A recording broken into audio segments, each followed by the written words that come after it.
नमस्कार, आप देख रहे हैं पुलिस महानगर। तो आइए शुरुआत करते हैं आज की कुछ खास खबरों से। प्रमुख विपक्षी दलों ने पैच। महाराष्ट्र के प्रमुख विपक्षी दलों ने मंगलवार को राज्य के मुख्य चुनाव अधिकारी एस चोकलिंगम से मुलाकात की और मतदाता सूची में भारी गड़बड़ी को लेकर कड़ी आपत्ति दर्ज कराई। इस दौरान एमएनएस प्रमुख राज ठाकरे ने मतदाता सूची में मौजूद गंभीर त्रुटियों पर सवाल उठाते हुए निर्वाचन आयोग को सीधे तौर पर जवाबदेह ठहराया। उन्होंने मांग करते हुए कहा कि जब तक मतदाता सूची दुरुस्त नहीं होती, चुनाव मत कराइए। इस सर्वदलीय प्रतिनिधिमंडल में एमएनएस प्रमुख राज ठाकरे के अलावा शिवसेना प्रमुख उद्धव ठाकरे, एनसीपी एसपी के अध्यक्ष शरद पवार और कांग्रेस नेता बाला साहेब थोराट जैसे वरिष्ठ नेता उपस्थित थे। मतदाता सूची में भारी गड़बड़ी है। राज ठाकरे ने कहा कि मतदाता सूची में भारी गड़बड़ी है। पिता की उम्र बेटे से कम कैसे हो जाती है? यह हास्यास्पद और गंभीर दोनों है। एक ही व्यक्ति का नाम दो जगह कैसे दर्ज है?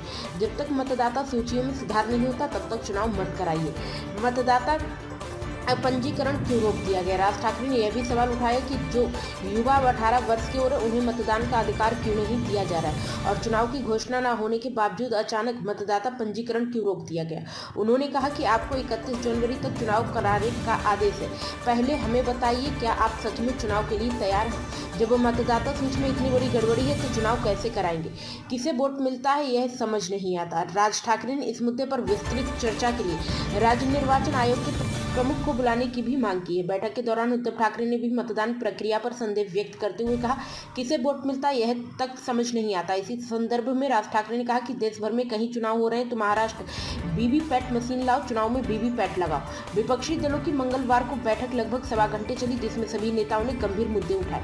अब बुधवार फिर एक बैठक होगी जिसमें निर्वाचन आयुक्त, प्रमुख अधिकारी और विपक्षी दलों के वरिष्ठ नेता शामिल होंगे। इस बैठक का समय और विवरण जल्द तय किया जाएगा। बैठक में मतदाता सूची की गड़बड़ी और चुनाव आयोग की तैयारियों पर विस्तृत चर्चा होने की संभावना है। अब तक की खबरों में बस इतना ही। ऐसे ही खबरों के लिए बने रहें हमारे साथ। तब तक के लिए नमस्कार।